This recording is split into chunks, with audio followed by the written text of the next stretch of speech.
네, 안녕하세요. 기업가 정신 6주차 강의 시작하도록 하겠습니다. 반갑습니다. 저번 주에 제가 그 토론방에 그 기업가 정신이라든가 이런 부분 관련돼서 뭐 선배들, 선배들이란다. 우리 어떻게 보면 경제계 거두라고 해요. 거두? 머리가 큰 사람들인가? 여하튼, 거성들이라 그러죠. 거성들. 예, 정주영 회장이랑 이건희 회장님의 그 기업가 정신에 대해서 얘기를 좀 하면서, 정주영 회장님의 그 소양강댐 건설에 따른 강남 땅 일대 투자, 이걸 투자로 봐야 되냐, 투기로 봐야 되냐, 그리고 투자는 뭐고 투기는 뭐냐, 이거에 대해서 많은 토론을 하셨더라고요. 아주 많은 토론을. 근데 뭐 다시 한번 말씀드리지만 이 토론은 다른 사람이 했던 얘기에 대한 댓글을 달아주시는 게 좋아요. 계속 보면 그냥 자기 주장을 계속 써내려 가시기만 하셨던데, 예, 댓글을 좀 달아주시면 진짜 토론이 되지 않을까. 그리고 그 토론 댓글을 달아준 거에 대해서 또 공감하면 공감한다, 또 반대하면 반대한다 하고 쭉 달아주셔야 되는데, 여하튼 이게 오프라인으로 강의를 하면 이런 토론에 대해서 같이 한번 이야기해보는 시간도 있으면 좋을 것 같은데요. 여하튼 재밌습니다. 예, 그렇게 토론을 계속 이어가 주시면 좋을 것 같고요. 특히 그 투자하고 투기, 이게 뭐가 차이가 있을까요? 이거는 좀 고민을 해봐야 될 문제가 있긴 해요. 어떤 분들은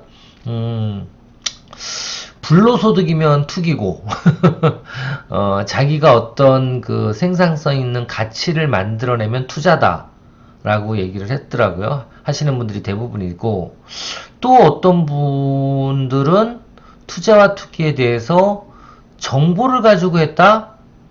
이거를 투기라고 보고, 정보가 없다? 이건 투자라고 볼 수 있다.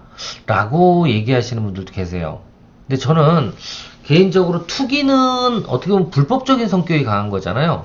그리고 투자는 정당한 어떻게 보면 대가에 대한 그 수익이라고 저는 생각이 되는데, 그럼 투자와 투기를 어떻게 분류할 거냐라고 했을 때 제 개인적인 생각인데요.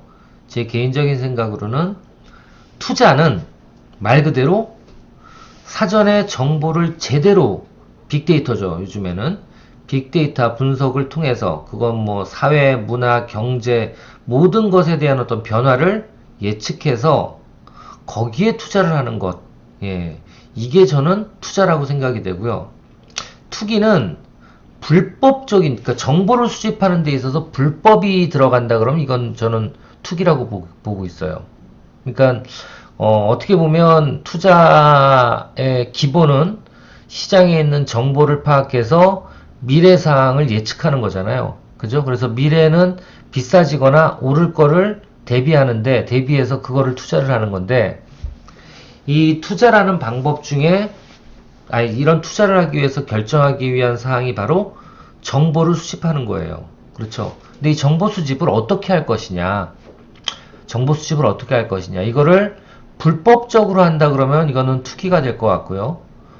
정상적인 방법으로 수집을 한다 그러면 투자가 되지 않을까, 전 그렇게 생각이 됩니다.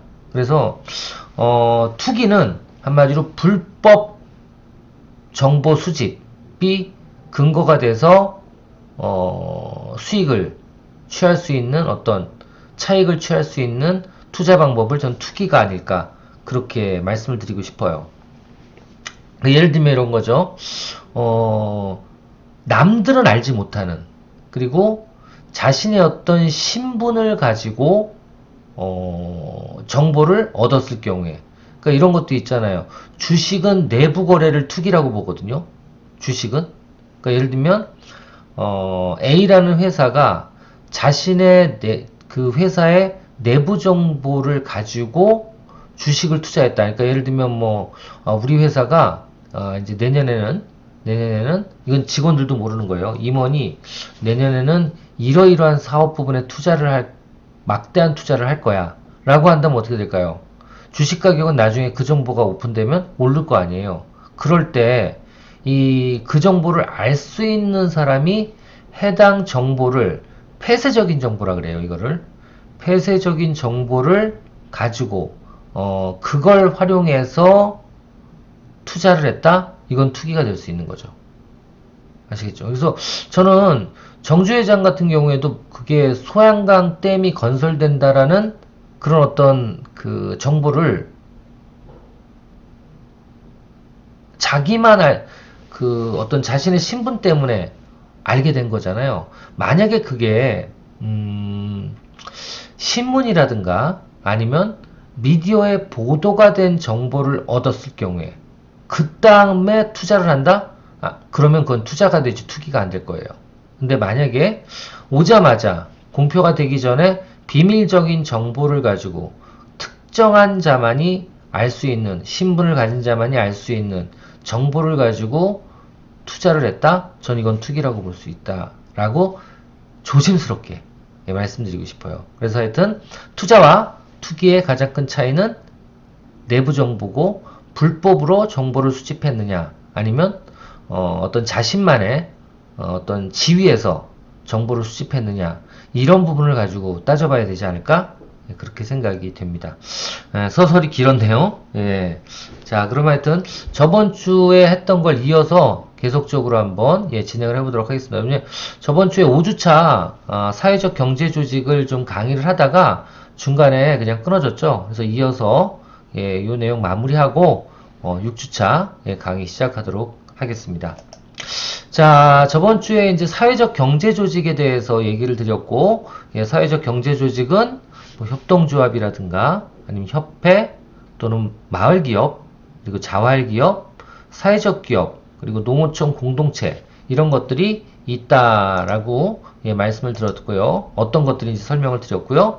자, 오늘은 더 들어가서 요즘에 가장 많이 정부에서도 지원을 하고 그리고 또 어떻게 보면 활성화를 시키려고 지금 하고 있는 그런 사업 중에 하나가 바로 협동조합이에요. 그죠? 사업 유형 중에 하나가 협동조합입니다. 그러니까 협동조합은 원래는 그 사람들이 모여서 새로운 어떤 집단을 구성하는데 그 집단이 영리 집단으로 구성이 될 수 있게 만든 게 바로 협동조합이에요. 그래서 원래는 이 협동조합법이 개정이 되기 전까지 한 10여 년 전까지는 정부에서 지정한 3개의 협동조합만이 제대로 된 협동조합이고 나머지는 협동조합을 만들기조차 못했었어요. 왜냐면 이 협동조합이 깊숙하게 들어가 보면 이게 어떻게 보면 자신들만의 이익을 취하는 조직이 되기 때문에 사회에는 안 맞을 수 있거든요. 그러니까 사회에 안 맞는다는 게 사회에 거꾸로 어떤 차별을 줄 수가 있는 그런 어떤 요소가 되기 때문에 권장해주지 않았고 특히 이 협동조합이 커지면 그러니까 지금도 보시면 아시겠지만 원래 3대 협동조합 그러면 농협, 수협, 그 다음에 임업협동조합 이렇게 3개였거든요. 이 3개 같은 경우에는 뭐 종업 그 조합원 수가 뭐 수만 명, 수십만 명 이렇게 돼요. 그래서 어떻게 보면 이쪽 조직에 있는 사람하고 그 경쟁자 그 어떻게 보면 개인들하고는 되게 차이가 심하게 나기 때문에 이런 어떤 사회 문제가 생길 수가 있다라고 해서 협동조합을 만들지 못하게 했었는데 이 3개 외에 이 협동조합법이 바뀌고 나서 그러니까 협업화를 강조하다 보니까 이제 같이 살아가자라는 이유 때문에 만들 수 있도록 그렇게 법이 바뀌었는데요. 취지는 이렇게 법이 바뀌고 그 걱정했던 부분, 우려했던 부분들, 그러니까 뭐냐면 수만 명, 수십만 명이 되는 협동조합이 만들어져서 거꾸로 시장을 장악하면 어떡할까라는 걱정을 했었는데 그것보다는 사회적으로 이득이 되는 게 더 훨씬 더 많은 이런 부분들이 있기 때문에 지금 법이 개정되고 나서 그러니까 누구라도 협동조합을 만들 수 있도록 그 법이 개정되고 나서 그 법이 어떻게 보면 더 이렇게 규정이라든가 이런 게 많아지지 않고 그대로 지금 가고 있는 현상이에요. 자, 일단 이 협동조합 뭐 아시겠지만 협동조합은 2개죠. 구매자 협동조합이 있고 또 판매자 협동조합이 있습니다. 구매자 협동조합은 예를 들면 내가 1개를 구입하는 것보다는 2개를 구입하는 게 싸고 2개를 구입하는 것보다는 10개를 구입하는 게 싸잖아요. 그래서 뭐 트레이더스라든가 대형 할인마트 같은 경우에 묶음으로 팔기도 하지만 너무 많기 때문에 혼자 쓰기 어려우니까 어떻게 보면 가족들이 살 때 같이 가서 나눠 갔잖아요. 이게 구매자 협동조합의 어떻게 보면 취지예요. 예. 많이 사면 싼데 많이 사면 혼자 쓰기 뭐하니까 조합을 만들어서 조합원들끼리 구매를 하자. 그게 구매자 협동조합이고요. 판매자 협동조합은 뭐죠? 판매자 협동조합은 말 그대로 판매를 하기 위해서요. 이것도 마찬가지입니다. 판매를 하기 위해서는 생산 원가가 싸져야지 경쟁력이 있잖아요. 그쵸? 근데 생산 원가가 싸지려면 어떻게 해야 됩니까? 많이 만들어야 돼요. 그쵸? 근데 수요라든가 아니면 그 유통 라인이 한정적인 어떤 개인이 많이 만든다는 건 어려움이 있을 수 있잖아요. 그래서 조합이 결성이 돼서 그 조합원들이 거꾸로 판매하기 위한 물건을 십시일반 모아서 한꺼번에 예, 생산을 해내는 이게 바로 판매자 협동조합이라고 볼 수가 있을 겁니다. 그래서 이렇게 되면 유통 라인도 하나로 가져가고, 그렇죠? 또 생산 라인도 하나로 가져가면서 시너지가 날 수 있는 게 많기 때문에 크게 이 협동조합은 예, 구매자와 판매자 협동조합으로 성격은 나눌 수 있다라고 보시면 될 것 같고, 이런 어떤 좋은 점 때문에 국가에서는 이 협업화 지원 사업을 강조하고 있고, 그리고 이 협업화 지원 사업을 강조하기 위한 협동조합들을, 그러니까 그 혜택을 받기 위한 협동조합들을 만드는 것도 많이 도와주고 있는데, 자, 어떻게 만들어야 되는지 그 구성 요건에 대해서 한번 얘기를 해보면요. 자, 협동조합은 일단 5인 이상이에요.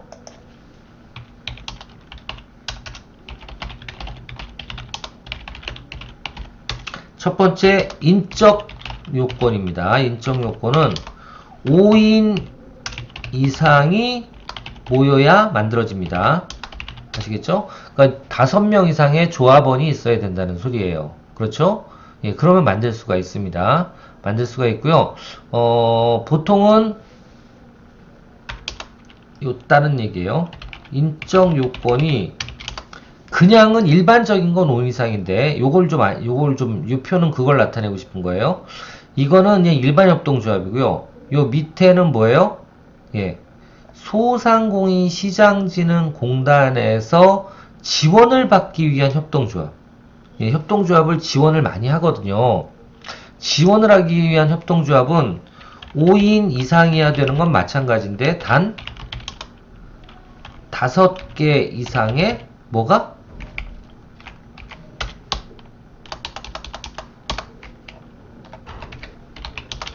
소상공인이 뭉쳐야 돼요. 아시겠죠? 소상공인이 뭉쳐서 만들어져야지만 예, 요건이 된다. 예, 라고 보시면 될 것 같고요. 당연히 사업 모델은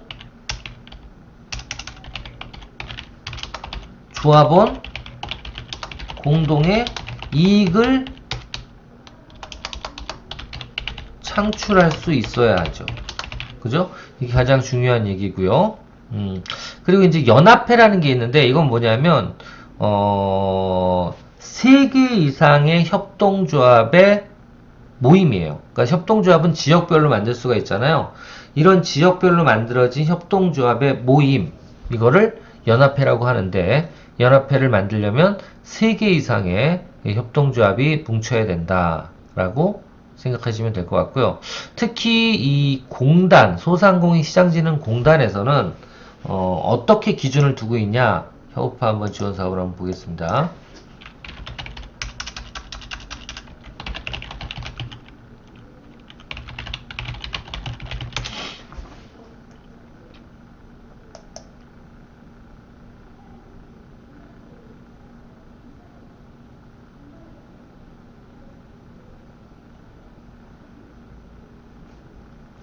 자, 여기는 소상공인 시장진흥공단에서 협업 활성화라고 표현을 하고 있는데요.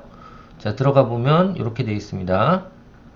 여기는 초기 단계, 성장 단계, 도약 단계로 나눠져 있고요. 자, 지원 내용은 이렇고, 초기 단계는 인원수가 나와 있을 텐데,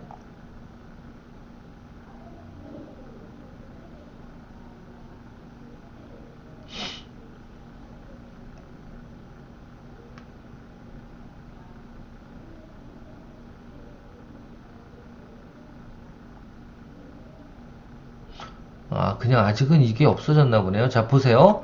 자, 일단 전체 조합원이 50% 이상이 소상공인이고 소상공인이 추가됐네요. 그럼 여기 또 그게 들어가야 돼.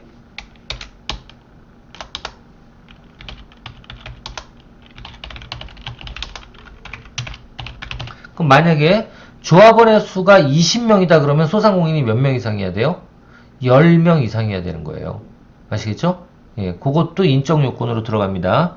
예, 만약 그냥 일반 협동조합을 만들려면 상관이 없는데 만약에 여러분들께서 그 조합을 소상공인 시장진흥공단의 지원 자금을 받아서 설립을 해서 운영을 좀 하고 싶다라고 한다 그러면 말씀드린 것처럼 10명의 조합원이 있을 땐 5명 이상이 소상공인이어야 된다라는 겁니다.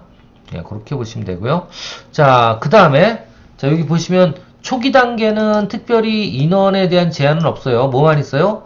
50% 이상이라는 것만 있고요. 그 다음에 이제 성장 단계, 이제 여기는 단계로 표현하는데 성장 단계인 경우에는 어떻게 된다? 조합원이 10명 이상이어야 돼. 예. 초기 단계는 5명 이상이면 돼요. 5명 이상이 소상공인이면 됩니다. 근데 여기서부터는 10명 이상이어야 되고 설립이 4년에서 6년 차 정도 돼야 돼요. 아시겠죠? 그 정도 되면 조합원이 10명 이상 돼야 되겠죠. 그리고 도약 단계에 들어가면 조합원은 20인 이상이 돼야 됩니다. 20인 이상이 돼야 되고 당연히 예, 연합회 같이 이렇게 구성을 해도 되겠죠. 예, 이렇게 구성을 해도 되고 이렇게 됐을 때 지원은 어떻게 되느냐? 이런 지원을 한다는 거예요. 이런 지원. 그러니까 뭐 공동 장비라든가 아니면 그 협동조합의 브랜드를 구축한다든가 아니면 마케팅 광고비를 쓴다든가 홈페이지를 구축한다든가 아니면 온라인 쇼핑몰을 따로 개별 쇼핑몰을 만든다든가 이런 여러 가지 예, 그 운영에 따른 비용이 발생했을 때 그 비용을 예, 나라에서 부담을 해주는데요. 얼마 정도까지 해주냐? 초기 단계, 그러니까 5명, 10명 이하죠. 10명 이하일 경우에는 1억 원. 그리고 10명 이상, 20명 이상인가요? 금방, 10명 이상. 10명 이상일 때는 2억 원. 대신에 4년 지나야죠. 그 다음에 도약 단계에 5억 원. 이 장난이 아니에요. 적은 비용이 아닙니다. 그래서 이거를 지원받을 수 있다라는 거 알아두시면 되고요. 이렇게 지원하기 위해서는 당연히 일반적인 협동조합을 만들어야죠. 영리협동조합, 비영리협동조합을 만들면 안 돼요. 아시겠죠? 자, 사회적 협동조합은 뭐예요? 이거 참 헷갈리시면 안 됩니다. 사회적 협동조합은 저 위에도 얘기 드렸지만 뭐예요? 그렇죠. 일반적인 지역의 지역 또는 국가의 사회적인 문제를 해결하는 것을 주 사업 모델로 만든 협동조합을 뭐라 그래요? 사회적 협동조합이라고 그러는데 무조건 사회적 협동조합은 비영리라고 생각하시는 분들 계세요. 그렇지 않습니다. 사회적 협동조합도 영리, 비영리를 선택해서 설립이 가능합니다. 아시겠죠? 만약에 영리협동조합으로 설립을 했다. 그러면 사회적 협동조합이라도 어디서? 소상공인 시장진흥공단에서 지원이 가능합니다. 따라서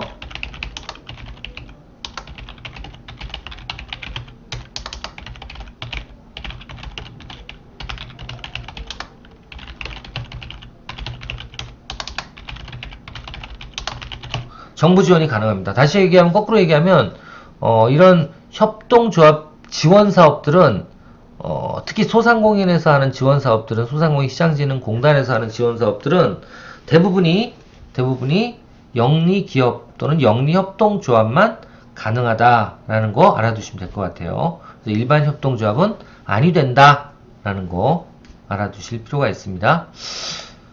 자, 그 다음 이제 사회적 기업 유형에 대해서 좀 설명을 드리겠습니다.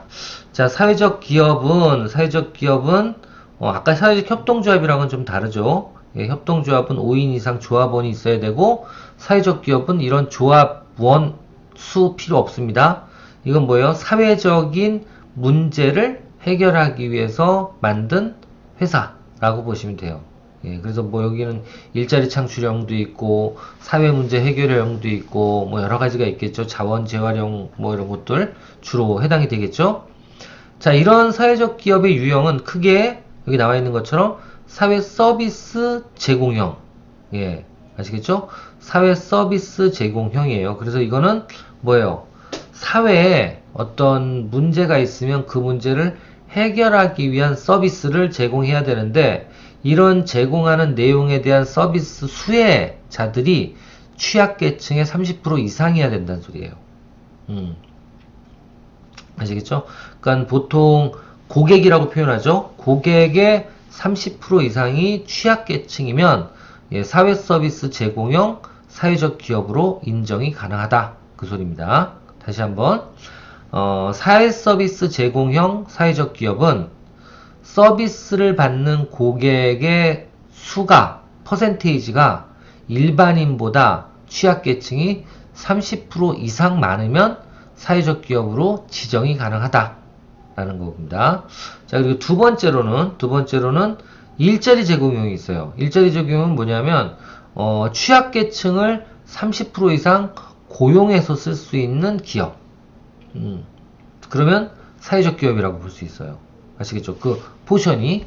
그래서 사회적 기업이 되고 싶다 그러면 쉽게 저기 취약계층들을 많이 모집해서 예, 직원으로 사용만 하더라도 예, 사용할 수 있으면 그것도 사회적 기업이 될 수가 있습니다. 그래서 이 두 가지가 가장 크고요. 그 다음에 이제 보는 게 지역사회 공헌형입니다.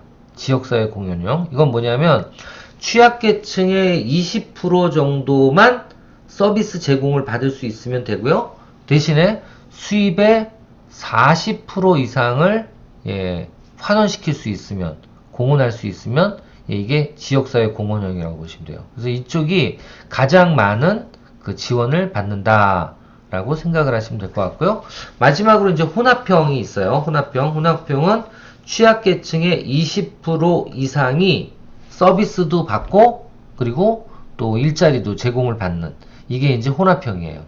아시겠죠? 그래서 네 가지 예, 사회적 기업 유형이 있다라는 거 알아두시고 하여튼 사회적 기업은 결론적으로 그거예요. 결론적으로는 지역사회 문제를 해결을 하는데 결국은 지역사회 문제 중에 그 수혜자들이 취약계층이 제일 많아야 된다라는 겁니다. 그래서 그렇게 돼서 한 반 정도 이상만 된다 그러면 대부분 그 수혜 계층들이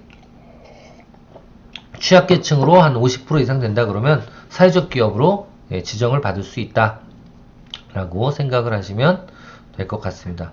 자, 이렇게 해서 5주차 예, 강의는 못다한 강의는 이렇게 해서 마치도록 하고요. 자, 이제부터 이번 주는 창업의 절차예요.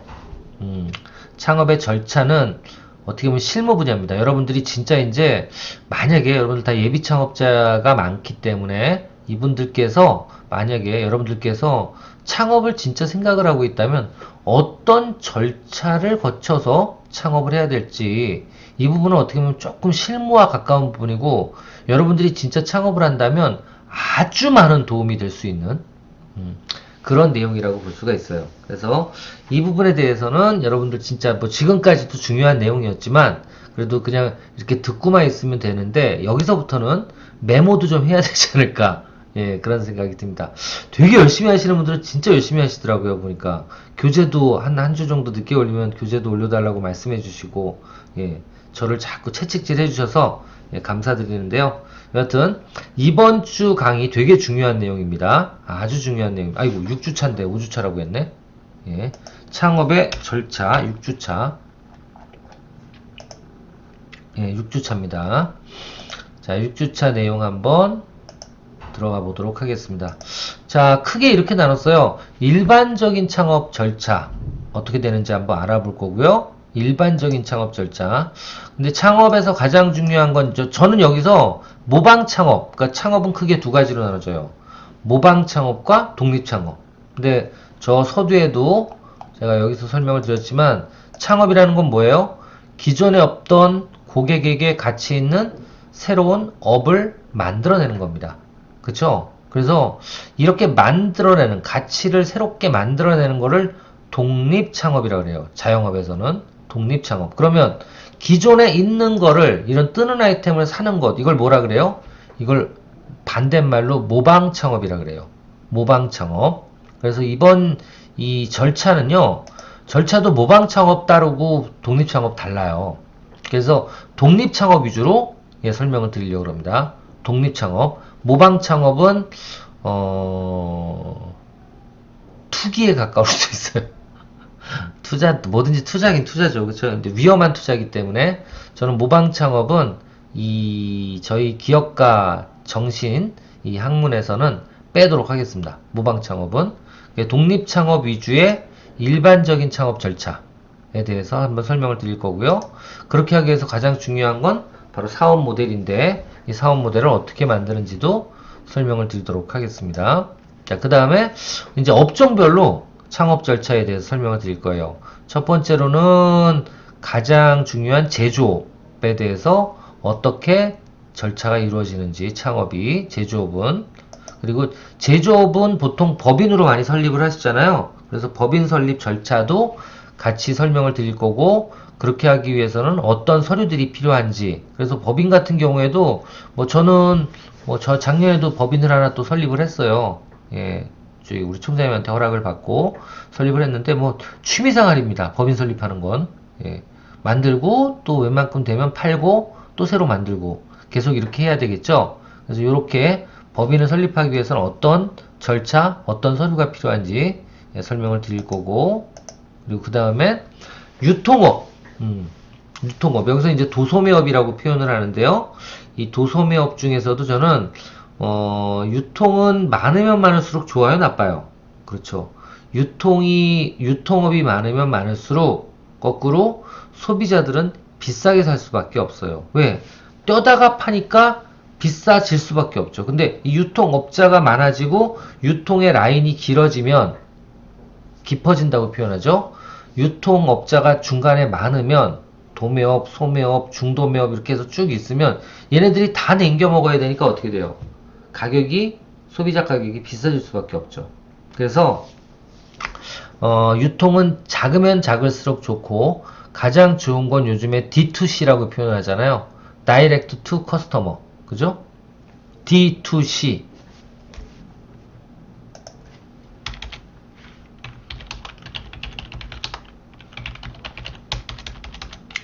유통의 방향은 D2C입니다. 요즘에. 네, 이렇게 써요. 보통 D2C. 뭐예요? Direct to Customer.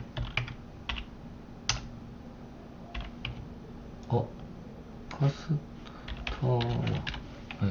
아시겠죠? 그러니까 고객한테 바로 제조업자가 판매하는 방식. 이게 이제 D2C예요.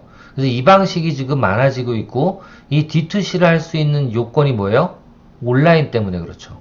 온라인 커머스가 발달했기 때문에. 그래서 저는 여기 이번에 우리 어떻게 보면 지방대학이잖아요, 저희가. 이 지방대학의 여러분들께서 만약에 소상공인이나 중소상인을 위해서 이 디지털 전환을 할 수 있도록 도와주는 인재들을 많이 양성하는 것도 우리 대학이 할 일이 아닌가 예, 그런 생각이 듭니다. 하여튼 그래서 혹시 그런 디지털 전환 관련된 온라인 커머스라든가 온라인 쇼핑몰, 인터넷 마케팅 이런 쪽에 관심이 있는 분들은 개인적으로라도 저한테 연락을 주시면 제가 관련 국비지원 교육이라든가 이런 부분들에 대해서 안내를 예, 드릴 수 있도록 하겠습니다.